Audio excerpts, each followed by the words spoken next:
Make no question about it, the left pushes more towards radical progressivism and the policies that show their true colors, horrifying colors actually. And last night showed the very meaningful glimpse into the emerging shape of the next several months in our country.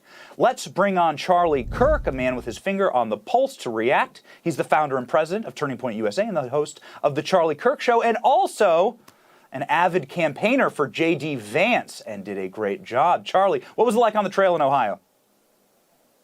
It was awesome. Well, first of all, great open, Benny. I completely agree. Look, I endorsed JD early, like day one, and I knew that he was going to be a special candidate. You know, I could share, but I won't share all the text messages and emails I got from smart people in Washington, D.C. that said I was making a political, career-ending mistake is my favorite text message I could share right now on the air. Or one of my favorite I got recently, just a month ago, someone has to finish with 10%. So, okay, we'll see what happens. And look, J.D. Vance, completely consistent with President Trump on the issues of what matters. J.D. was not a Trump guy in 2016, but he had a very honest and I think transparent admission of why he became a Trump guy. And I think that was really appealing to voters, actually, because not everyone liked Trump in 2016. Not everyone quite understood it. But I think J.D. actually won appeal by being transparent about that. And he was with Donald Trump on the two issues that mattered most in Ohio, and the two issues that animate the Republican establishment to oppose him, which is trade and immigration. That we shouldn't just have endless amounts of cheap plastic garbage from China pouring into Ohio while we close down our manufacturing plants, and that we shouldn't have an unlimited amount of people coming into our country, both legally and illegally. J.D. Vance was willing to talk about both of those issues, and he captured kind of the Ohio working class. But I do want to reinforce something you say, Benny. The credit really goes down to President Donald Trump. President Donald Trump took a risk here. I just got off the phone with him. He called me because I wanted to just congratulate him. This was a big deal.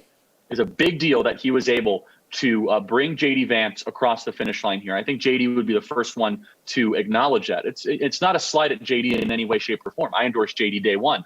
But it was a race with tons of ads against J.D. because he was willing to talk about trade and immigration. And President Trump said, you know what? That guy is as opposed as I was opposed. And he was willing to put a lot of political capital on the line. And boy, the Trump endorsement is stronger than ever. Charlie, we had a bunch of questions to ask you. We're going to throw all those out. We're going to rip them up live on air. You just got off the phone with Donald Trump. What do you have to say? Well, look, he was talking about how it was a risk, and he's not wrong at all.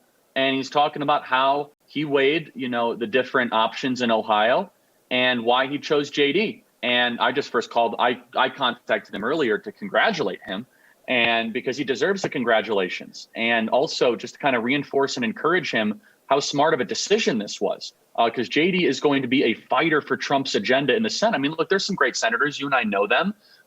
But there's very few that are full spectrum MAGA senators. I'd put Josh Hawley definitely in that conversation.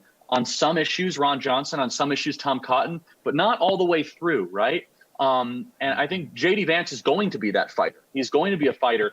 And now President Trump is able to say, look, I was able to kind of anoint and help put the next senator in place there in Ohio. And that's a big deal. That's a type of political endorsement I think is one of the most powerful, if not the most powerful political endorsement in recent American political history. I don't know anything that could be even close, quite honestly, where someone could just come into a race and a double-digit increase would happen. You know what it also did? It also helped JD get his message out. And this is a compliment to JD himself, which is it was a signal boost. It was an amplifier to JD's message where people are like, well, what does he believe in, right? And so it was this bulletproof endorsement with a phenomenal candidate and the right message. And I want to see this scaled, which is what I love about it, Benny. And you and I both know the power of Trump's endorsement is just he very well could have made the safe establishment pick here. Trump could have just done kind of the box checking thing, but he took a risk. He took a risk on the guy that's never been in political office before, sound familiar, that talks about Ohio manufacturing, sound familiar, and he's like, that's my guy. And boy, I just love this whole story. And the front page of Axios this morning says, DC Republican establishment hates JD as much as they hate Donald Trump. Perfection. I mean, that is a perfect symphony right there. We have 10 seconds, Charlie. Turning Point Action got in on this race. You are the founder and chairman of Turning Point. Are young people animated by candidates like JD? Yes, they are. He talks about things that matter. I know we're low on time, but he wants young people to own homes, not rent them from Blackstone. He wants young people to have families and not just watch families on Netflix. And he wants them to have children and not have abortions. Those are three things conservatives stand for. And Put him on a bump. I think it's a winning message. Put him on a bumper sticker or a t-shirt, and I will wear it proudly on Instagram. Charlie Kirk, someone you should also follow on Instagram, thank you for being here. Thanks.